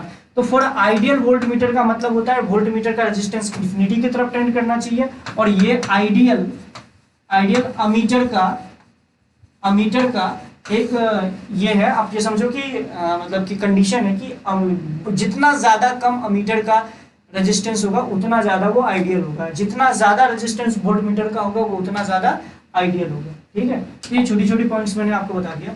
अगर तुम ध्यान से देखो तो ये आपका R1 है, ये आपका R2 है। अगर तुम लॉजिकली सोचो तो ये वोल्ट मीटर हमने भी लगाया, तो ये जो पहले करंट बताओ ये कितना फ्लो कर, पहले करंट कितना बता रहा था? ये इस I की वैल्यू जो थी ये थी E by R1 plus R2, लेकिन ये जो I जो है ना, ये जो I है ये I की वैल्यू को चेंज कर देगा। अब जो असल में I है ना वो है V upon R2 plus R1 RV upon R1 plus R2। तो ध्यान से देखो, अब ये रेजिस्टेंस चेंज हो गया, मतलब I की वैल्यू चेंज हो गई। तो इसका मतलब है इसके अक्रॉस अब R1 के अक्रॉस भी जो रेजिस्टेंस पोटेंशियल डिफरेंस आएगा वो भी चेंज हो गया आएगा। समझ रहे हो मेरी बात को? तो मेरा मतलब है कि ये करंट की वैल्यू को चेंज कर देता है। दूसरा रीजन होता है कि ये सम अमाउंट ऑफ करंट को खींचता है सर्किट से। जब सम अमाउंट ऑफ करंट की वैल्यू को ये खींचेगा सर्किट से, तो सिंपल सी बात है यहाँ की रीडिंग, अगर तुम ध्यान से देखो आरबी की वैल्यू R1 के कंपेयर में बहुत ज्यादा भी ले लो, तो मतलब यहाँ पे जो करंट हो रहा था, यहाँ पे जो करंट हो रहा था वो ऑलमोस्ट सेम हो जाएगा। अगर ऑलमोस्ट सेम भी आप मान लो, तो कुछ अमाउंट ऑफ करंट रीडिंग देने के लिए वोल्टमीटर जो है वो कुछ अमाउंट ऑफ करंट तो खींचेगा इससे। असल में पहले अगर इसमें आई करंट जा रही थी, तो इससे थोड़ा सा तो करंट खींच लेगा ये अपने ओर। तो अगर थोड़ा सा करंट खींचेगा तो इसके अक्रॉस पोटेंशियल डिफरेंस भी तो कम हो जाएगा ना। इसीलिए वोल्टमीटर आपका ट्रू रीडिंग नहीं देता, उसमें थोड़ा सा एरर आता है। समझ रहे हो मेरी बात को? तो ये आपको मैंने एक एग्जांपल बताया। अब एरर की वैल्यू कैसे निकालोगे? अब अगर परसेंटेज ऑफ एरर बोल ले तो आप ऐसे बोल सकते हो, थ्योरेटिकल रीडिंग कितना था माइनस आपका एक्सपेरिमेंटल रीडिंग कितना आया अपॉन थ्योरेटिकल रीडिंग इनटू 100 कर दो, तो परसेंटेज एरर आपको पता चल जाएगा। समझ रहे हो मेरी बात को? एरर ध्यान से देखो, change in reading upon in theoretical reading into 100, ये हो जाएगा परसेंटेज एरर। ठीक है, चलिए अब हम लोग तो वोल्टमीटर के कॉन्सेप्ट को भी समझ चुके हैं। अब देखो वोल्टमीटर क्या करता है, इसका रीजन आपने बताया, इसका मैंने आपको एक रीजन बताया, ये सर्किट से कुछ अमाउंट ऑफ करंट को खींचता है, इसलिए ये थोड़ा सा ट्रू रीडिंग नहीं देता है, कुछ एरर आता है, कुछ एरर आता है। एक मिनट बच्चों, बढ़ जा रहा है क्या?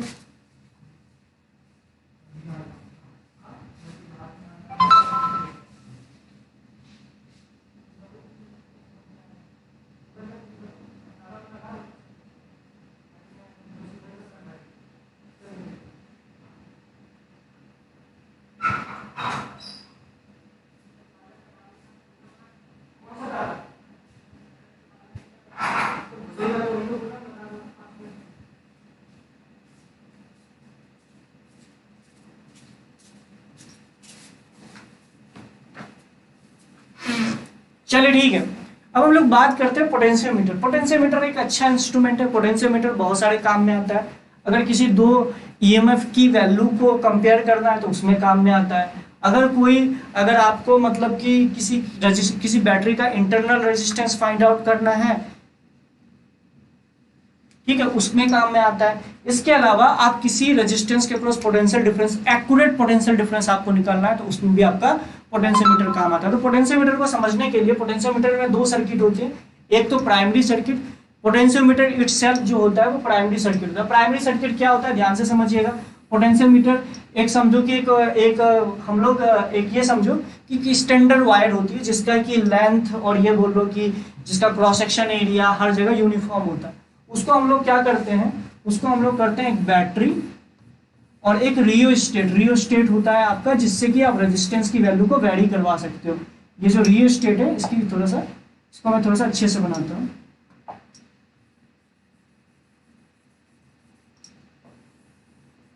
ये आपका रियोस्टेट है। तो अब ध्यान से सुनो, ये AB एक वायर है जो कि स्टैंडर्ड वायर है। इस बैटरी का ईएमएफ चलो E मान लो और इस बैटरी का इंटरनल रेजिस्टेंस सपोज करो R मान लो। तो एक बात बताओ, इस पूरे सर्किट को ही हम लोग बोलते हैं ये जो रियोस्टेट है, जिसमें कि आप रेजिस्टेंस की वैल्यू को बढ़ा घटा के इस AB के क्रॉस पोटेंशियल की वैल्यू को आप बढ़ा घटा सकते हो। अगर तुम ध्यान से देखो तो इस AB वायर का जो रेजिस्टेंस है हम इसको RAB बोल देते हैं। अगर तुम ध्यान से देखो इसकी वैल्यू क्या बोल सकते हो, इस वायर का रेजिस्टिविटी, इस वायर का लेंथ अपॉन एरिया, यही तो बोल सकते हो ना। इस वायर का रेजिस्टिविटी, लेंथ आपका यूनिफॉर्म है, क्रॉस सेक्शन एरिया भी यूनिफॉर्म है, तो डायरेक्ट इस AB वायर का रेजिस्टेंस आप ऐसे भी लिख सकते हो। अगर वैरी कर रहा होगा तो सिंपल सी बात है, रेजिस्टेंस को इंटीग्रेट करके कैसे निकालते हैं वो ऑलरेडी आप लोगों को पता है, तो उस चीज पे मैं नहीं जा रहा हूँ। ठीक है, तो अब एक बात बताओ, अब अगर तुम ध्यान से देखो तो इस AB वायर के क्रॉस कुछ पोटेंशियल ड्रॉप आ रहा होगा, तो उसकी वैल्यू कैसे निकालेंगे? सबसे पहले तो करंट निकाल लीजिए सर्किट में कितना होगा। तो ध्यान से देखिए, तो आप लिख सकते हो करंट की value E upon R plus R of AB plus of R। अब ये R की वैल्यू को आप बढ़ा घटा सकते हो। जैसे आप जॉकी को यहाँ लेके आ जाओगे तो रेजिस्टेंस ये R की वैल्यू 0 हो जाएगी। अगर इस जॉकी को यहाँ लेके आ जाओगे तो इसकी R की वैल्यू मैक्सिमम हो जाएगी। समझ रहे हो मेरी बात को? तो ये I हो गया। अच्छा, V ऑफ AB की वैल्यू कितनी हो जाएगी? ये हो जाएगी I into R of AB। तो ध्यान से देखिए, तो V potential difference across AB wire आपको पता चल गया। Potential difference across A B wire पता चल गया, और ए बी वायर की लेंथ अगर एल दे रखी है तो हम लोग फाई निकालेंगे। फाई क्या होता है? Potential gradient. पोटेंशियल ग्रेडियंट मतलब पर यूनिट लेंथ में कितना पोटेंशियल का ड्रॉप हो रहा है। तो फाई की वैल्यू क्या हो जाएगी? Delta V A B upon length. तो ये मैं आपको स्टेप बता रहा हूँ। कभी भी गैल्वेनोमीटर का कभी भी आपको पोटेंशियोमीटर का क्वेश्चन आए तो सबसे पहले तो आप भी फाई की वैल्यू निकालिए। फाई का मतलब है potential gradient across A B wire. आपको ये पता होना चाहिए कि ए बी वायर के अक्रॉस पोटेंशियल ग्रेडियंट क्या है। तो उसके लिए क्या करोगे? करंट निकाल लो प्राइमरी सर्किट में। प्राइमरी सर्किट में आपको करंट निकल गया तो वी ए बी निकाल लो, उसके बाद उसको उसके लेंथ से डिवाइड कर दो, तो ये आपको पता चल जाएगा। ठीक है, तो ये आपका फाई पता चल गया। ये आपका प्राइमरी सर्किट का हम लोगों ने ये निकाल लिया कि इस पोटेंशियोमीटर की वायर में पर यूनिट लेंथ में कितना पोटेंशियल का ड्रॉप हो रहा है। अगर करंट की डायरेक्शन में जाए तो कितना पोटेंशियल का ड्रॉप हो रहा है। चलो, अब इसका फर्स्ट एप्लीकेशन जो है वो है कि किसी दो सेल्स का ईएमएफ को कैसे कंपेयर करते हैं। तो किसी दो सेल के ईएमएफ को कैसे कंपेयर करते हैं, तो उसके लिए एक सेटअप बनाते हैं। अगर तुम ध्यान से देखो तो वो सेटअप मैंने ऐसे बनाया।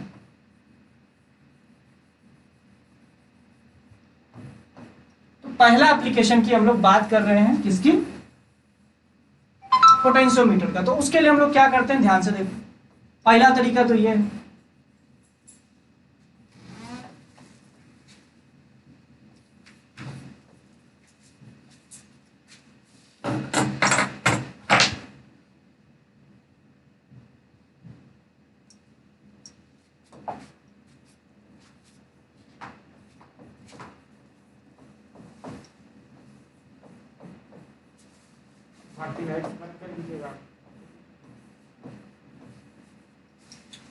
E1 है, this is R1, this is E2, this is R2।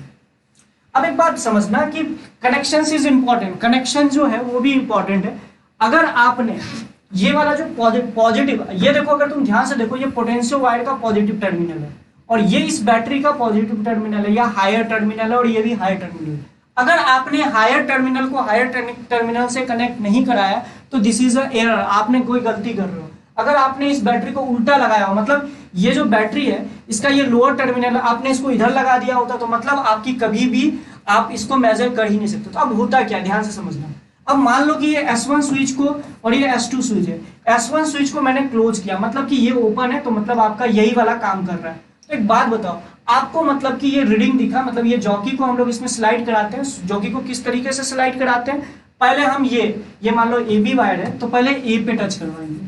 ए पे टच करवाएंगे तो डिफ्लेक्शन मुझे इस तरफ दिख रहा है, मतलब बाई डायरेक्शनल गैल्वेनोमीटर है, ये मान के चलो, मुझे डिफ्लेक्शन इस तरफ दिख रहा है। बी पे फिर टच कराएंगे, मुझे डिफ्लेक्शन अपोजिट डायरेक्शन पे दिख रहा है। तो अगर दोनों का डिफ्लेक्शन अपोजिट, एक का डिफ्लेक्शन इस तरफ, एक का डिफ्लेक्शन इस तरफ, अगर आपको ऐसा दिख रहा है तो इसका मतलब है बीच में नल पॉइंट लाई करेगा। नल पॉइंट वो पॉइंट होता है जिस पॉइंट पे गैल्वेनोमीटर डिफ्लेक्शन दिखाना जीरो शो करता है, मतलब गैल्वेनोमीटर के थ्रू कोई करंट पास नहीं कर रही होगी, वही पॉइंट आपका नल पॉइंट होता है। या आप इस तरीके से बोल सकते हो, गैल्वेनोमीटर के अक्रॉस पोटेंशियल डिफरेंस जीरो हो जाता है। तो मान लो कि जैसे आप S1 को क्लोज कर दे रहे हो, इसका मतलब नीचे वाले को भूल जा। तो अब ध्यान से देखो, आपको नल पॉइंट दिखा L पॉइंट पे, इसका क्या मतलब है? नल पॉइंट दिखने का मतलब है यहाँ का पोटेंशियल, अब मैं इसको दूसरे कलर से दिखाता हूँ। कौन से कलर से दिखाता हूँ? रेड, व्हाइट से दिखाता हूँ। यहाँ का पोटेंशियल और यहाँ का पोटेंशियल सेम हो गया, तभी तो गैल्वेनोमीटर से करंट पास करना बंद कर दिया। इसका क्या मतलब है? अब देखो, इस बैटरी का यहाँ का पोटेंशियल और यहाँ का पोटेंशियल तो सेम है, और यहाँ का पोटेंशियल और यहाँ का पोटेंशियल सेम है। इसका मतलब है इस वायर के अक्रॉस जो पोटेंशियल डिफरेंस आ रहा होगा, इस बैटरी के अक्रॉस भी पोटेंशियल डिफरेंस वही आ रहा होगा।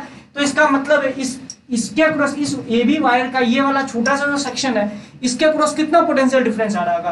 Potential per unit length into length से मल्टीप्लाई कर दीजिए, मतलब फाई इंटू एल, ध्यान से देखिए, या इसको L1 बोल देते हैं, फाई इंटू L1। और इसके अक्रॉस पोटेंशियल डिफरेंस कितना है? मुझे लगता है इसके अक्रॉस पोटेंशियल डिफरेंस E1 ही होगा, क्योंकि देखो, अगर तुम ध्यान से देखो, इससे अगर कोई करंट पास कर रही होती, अगर इस वाले ब्रांच के थ्रू देखो, जो मैं व्हाइट से बना रहा हूं, इस वाले ब्रांच से अगर कोई करंट पास कर रही होती तो वो गैल्वेनोमीटर से तो पास जरूर करती, लेकिन अगर गैल्वेनोमीटर से पास नहीं कर रही है तो उसका एक ही सेंस बनता है कि कि इसमें कोई करंट पास नहीं कर रही होगी। अगर करंट पास नहीं कर रही होगी तो इसका मतलब है इसके क्रॉस इसका जो टर्मिनल वोल्टेज होगा इस बैटरी का वो इसके ईएमएफ के बराबर आ जाएगा। मतलब आप ईएमएफ की वैल्यू बोल सकते हो E1 माइनस ऑफ IR, और आई की वैल्यू होती है 0।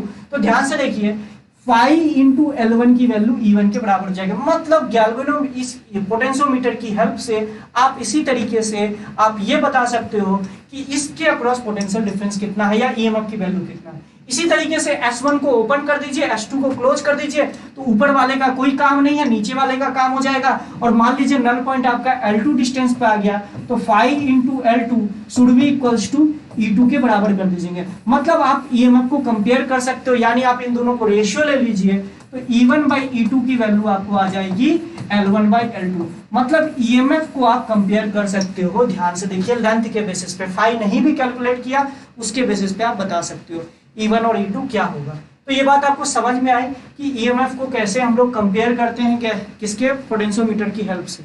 ये आपका हो गया। अब अगर मान लो कोई एक पगला गया है, कोई एक इंसान पगला गया, अब उसने ऐसा किया, जैसे ध्यान से देखो उसने ऐसे किया कि लो भैया अब इसका कैलकुलेट करके बता।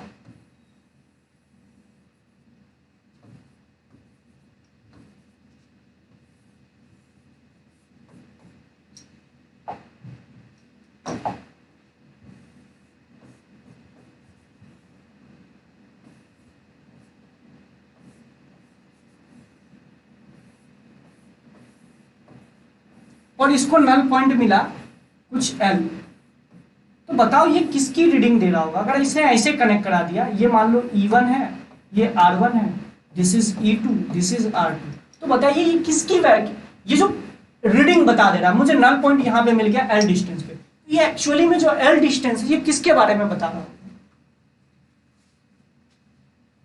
अबे E1 माइनस ऑफ IR आएगा, लेकिन I जो है वो 0 है तो खत्म हो जाएगा ना। E1 माइनस ऑफ IR लिख लो, लेकिन I की वैल्यू 0 है ना। क्यों बताया कि अगर इससे करंट पास कर रहा होता तो गैल्वेनोमीटर से भी पास कर रहा होता, लेकिन गैल्वेनोमीटर से, अबे पहले इसको भूल जाओ, तुम इसको भूल जाया करो, गधेड़ एक तरह करते, इसको भूल जाओ। तो ये मान के चलो, मैं फिर से बता रहा हूं, ध्यान से सुनो।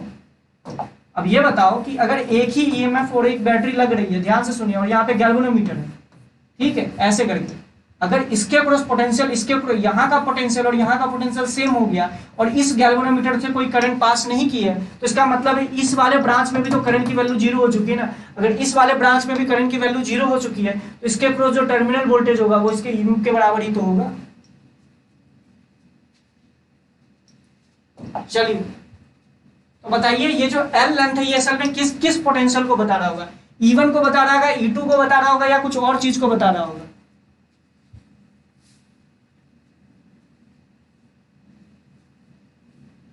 मैं वहां पे 2 स्विच बना दिया था, स्विच बनाया था ना, गधेड़ों को समझ में नहीं आया। अबे ऊपर वाला स्विच को बंद किया तो नीचे वाले का कोई मतलब नहीं है, अब नीचे वाले स्विच को बंद किया ऊपर वाले को खोल दिया तो मतलब नहीं, ऊपर वाले का कोई मतलब नहीं है।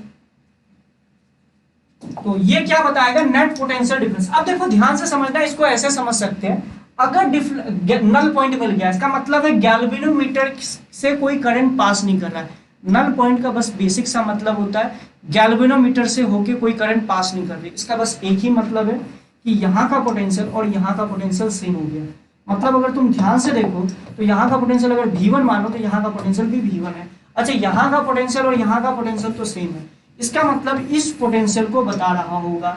ध्यान से देखो, अब ये वाला पोटेंशियल क्या है, ये वाला पोटेंशियल अगर तुम ध्यान से देखो तो यहाँ का पोटेंशियल को चलो आपने V1 मान लिया। ध्यान से देखो, यहाँ का पोटेंशियल अगर V1 माना है और यहाँ का पोटेंशियल, चलो मैं V1 नहीं मानता हूँ, यहाँ का पोटेंशियल चलो V2 मान लेता हूँ और यहाँ का पोटेंशियल V1 मान लेता हूँ। तो इस ये पोटेंशियल असल में क्या होगा, मुझे लगता है इसके अक्रॉस जो पोटेंशियल डिफरेंस होगा वो हो जाएगा E1 by R1 minus of E2 by R2 upon 1 upon R1 plus 1 upon R2। यही तो होगा पैरेलल कॉम्बिनेशन ऑफ बैटरी में, इसके अक्रॉस जो पोटेंशियल डिफरेंस होगा वही ये माप रहा है।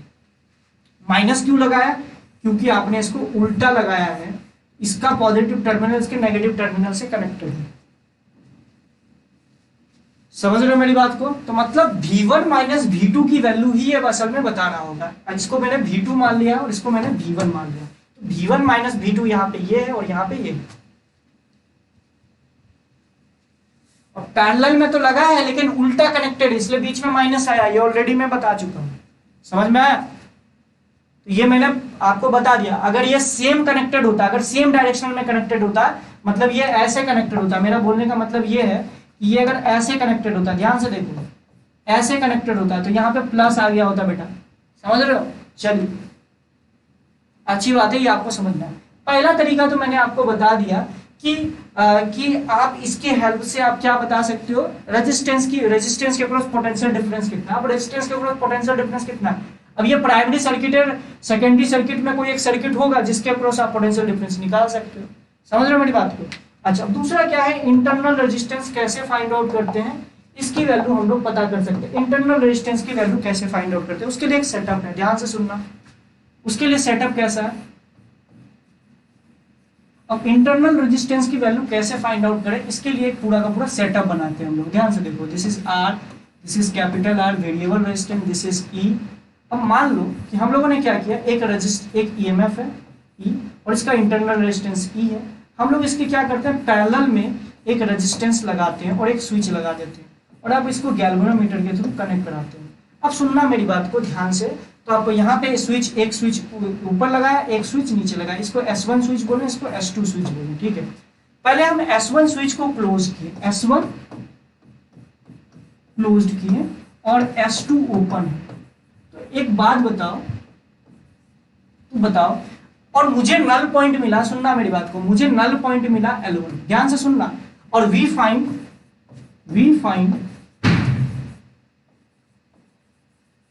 Null point L1। तो एक बात बताइए, वो नल पॉइंट क्या बताएगा, मुझे लगता है वो नल पॉइंट जो बताएगा वो क्या बताएगा, वो बताएगा 5 into L1 is equals to E की वैल्यू। क्या आप इस चीज को एग्री करते हो? अगर हम जैसे S2 स्विच को ओपन रखें, ध्यान से सुनना, S2 स्विच को ओपन